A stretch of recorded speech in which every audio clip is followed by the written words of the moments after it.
So hi, well, the Good Noise Podcast. I'm Shane, I'm Glory. and we're here with, Mike from Range Life. and we're gonna ask him some questions today about his new album, When It All Gets Old. So congrats on that, by the way. How do you feel about the response to it so far?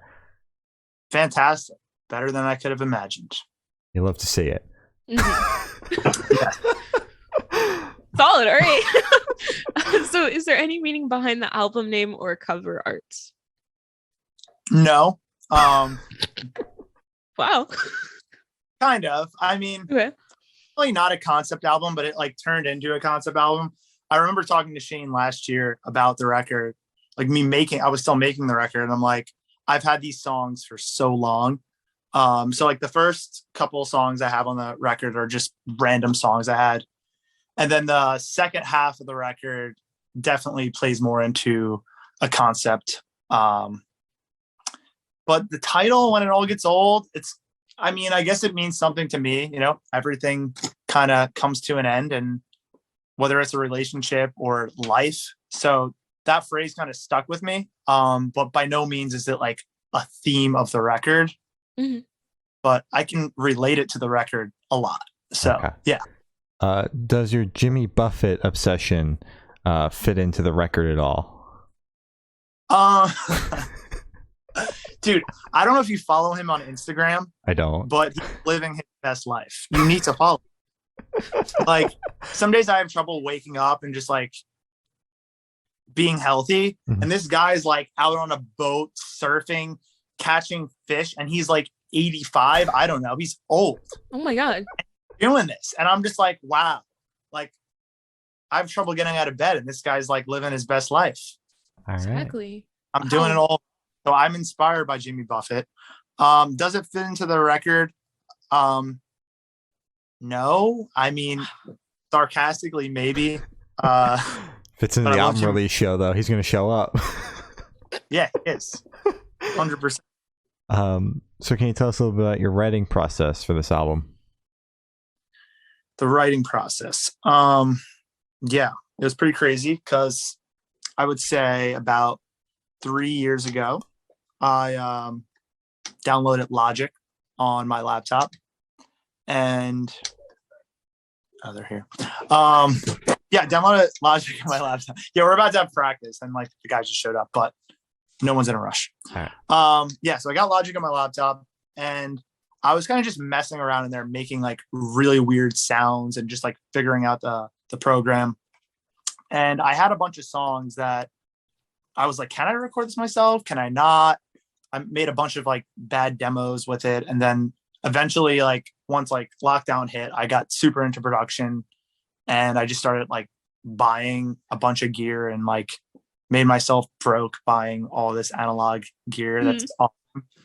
And yeah, then I was like, you know what? I'm going to do this. I'm going to record it myself. I think it would be badass not to go to a producer, not to go to an engineer and be like, cool, I made this whole project. But to answer your question on the writing process, half the record was just written of songs I had through the years that, you know, nothing special. I just wrote the songs when I felt the need to write. And then like the other half, I had a friend who struggled with drug addiction and recently passed, and that was just really heavy on me. The song just kind of came out. There was really no specific process of, oh, I'm going to write a song today. It was just like, oh, I'm emotional or I'm feeling sad, and I felt the need to do it. Mm-hmm. Yeah, if that answered the question. That does. Mm-hmm. Cool. So what song off this record took the longest to write, and which one is your personal favorite? Longest to write was Runaway, because that's when I was learning how to like produce and stuff. So I was just like, I just kept going back and redoing like bass parts, guitar parts, because I was trying to like sonically get it right. But my favorite is probably West Again, just because I took like a different vocal approach. I wanted to do like this really like mumbly, like unenthused, sad vocal. Mm-hmm. And I also put a harmonica in that song, which I thought was pretty weird. It's like, it sounds like a pad just like ringing out through the whole thing. But yeah, it's a harmonica. So it's like, it's pretty tight. Right. So I guess this album like served as your test run for like producing, because obviously now you produce over at the Dim Studios. That's a plug. So was that like your test run to see if you could do it? Yeah, it was, because it's funny. Like I sent a lot of my friends like the record, like, oh dude, this sounds great. And as I mean, I technically been producing for 3 years, I guess, but like I didn't really know what I was doing till probably this year, and I still have so much to learn. But yeah, then I just started getting a bunch of friends in here. I'm like, oh, I'll record you for beer, and they're like, oh, this sounds great, and it kind of just escalated where now my calendar is filling up, and I'm recording bands now. And this whole studio, the way it came about was like Matt always dreamed of opening up a studio, and I've known Matt forever. He managed my band, The Stolen, and once he opened it up, he's like, well, you're the engineer now because you kind of know what you're doing, and I don't know anyone else. So yeah, I've been really stoked with just the way this place came out, and we're going to be doing the Fox Teeth record here next week. They're going to be in next week? Yeah, next week. I'm glad we'll be back in the office by then. Hell yeah. I wish I was there. Oh my God. It is awesome. Shout out. It's very exciting. Yeah, I can't wait. I planned so much stuff to make it a solid record. And yeah. Hell yeah. Shane, am I giving you more words this time? You yelled at me last interview. I didn't talk enough. Yeah, we're almost 10 minutes in, which is how long the last interview was. So we're doing great. Yeah, that one was really short. I noticed that. Yeah. But I just wanted to say, before Shane goes on with his question, I think it's so cool how you just kind of went from, hey, I'll record you for a beer, to now it's like it's one of your jobs now. Like that's something that you do. That makes me so happy. I love when that happens for people. I appreciate it. Yeah. Mm-hmm. Crazy the way. So true. Yeah. So where was your headspace at while you were writing this album? Like I said, the album was just kind of, there was no exact headspace. It was just like, I have these feelings and the need to write, and I probably always will. That's kind of like my therapy, or how I cope with just feeling things. And like with my stuff, it's funny because like I'll produce a lot of my friends' bands. I'm like, oh, the quality of this sounds really good. And like some of the quality of my record, I'm like, oh, that sounds god awful. Mm-hmm. But I'm like, there's kind of like something cool about that in some of the songs where I just did it like one microphone onto the tape machine, because I'd be in here one night and maybe I'm sad about something. I'm like, oh, I'm going to record this as a demo. And then I can never go back and get it to sound with the same emotion, because I kind of had that, you know what I'm saying? You're in that moment of feeling something and you thought it would be a demo. And then you're like, well, I can't perform that any better. I already had that feeling. So then I would just throw that on the record. Like, I'm a firm believer of performance and emotion over quality. So it's cool when I'm in here with other bands, I could kind of capture their emotion and make it sound good. Yeah. Not treat it as a demo, where sometimes, like I said, I'll be in here for some of my songs and it's just like, oh, this is just going to be a demo. I don't feel like going all fancy, but I can't capture that feeling again. So we sacrifice for lo-fi recordings. All right. Exactly. It's worth it. Yeah, sometimes it is.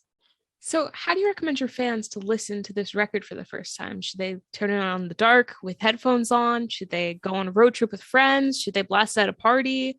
What do you recommend? I would say all of the above. It just kind of around. Some songs you can dance to and they're super goofy. Other songs are really sad. Some songs you could go on a road trip to. Do whatever you want with it. All right. Yeah. All right. So this question should be super, super quick. Off the top of your head, I want you to describe this album for new listeners in 3 words. No more, no less. 3 words. I'm going to need a couple of sips of beer to think about this. Okay. Dad rock sad. Dad? Okay. Yeah, I'll give you that. That was good. That was good. Yeah. So sad dad.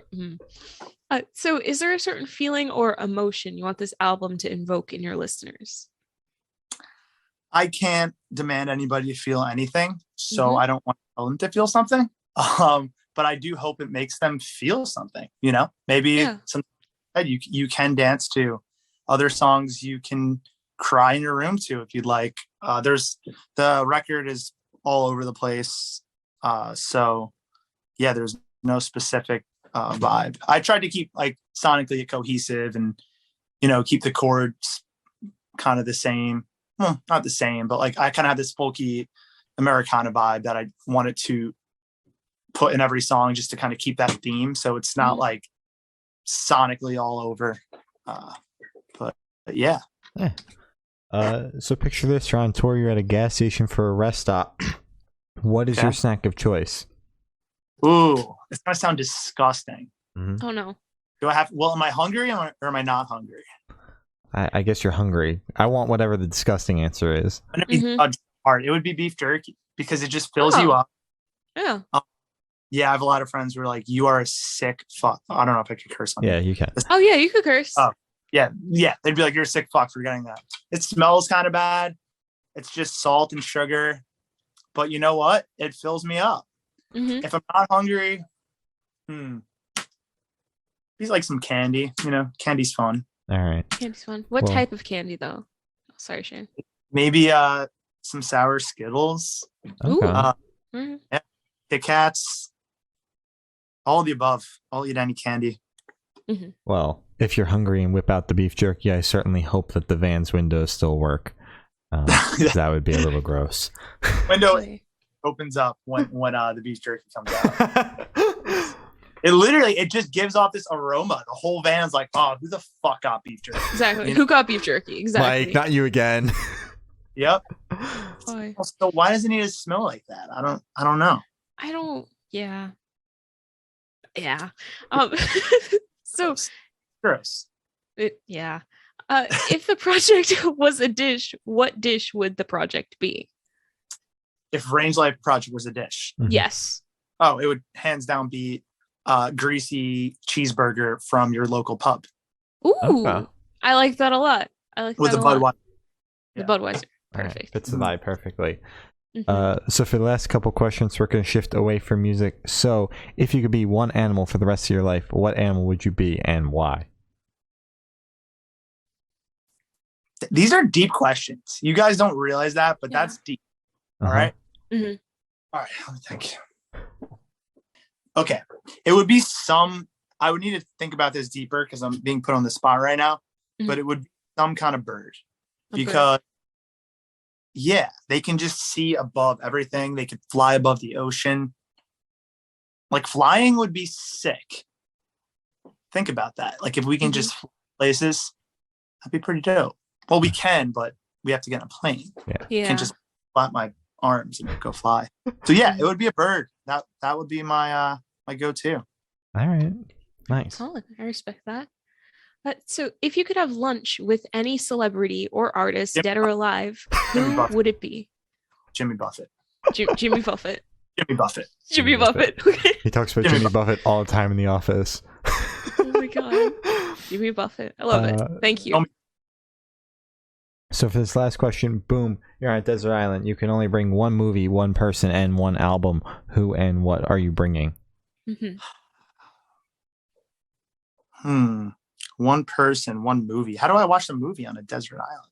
You get like a little VCR, and you get just kind of like one of those staticky TVs. All right.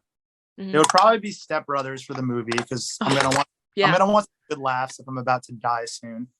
Oh my god. We didn't say anything about dying. You don't think you're going to survive? I'm stranded out there. I don't have survival skills. I would probably die. Oh, that's grim. I could try.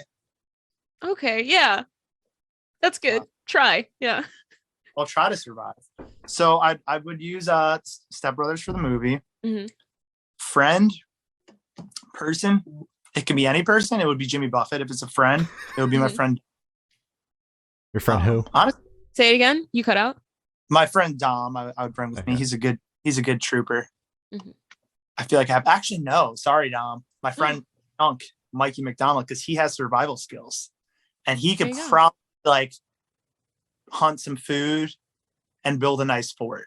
So it would definitely be Mikey. Yeah, so you're not dying anymore. No, now I'm not dying. Yeah, there you go.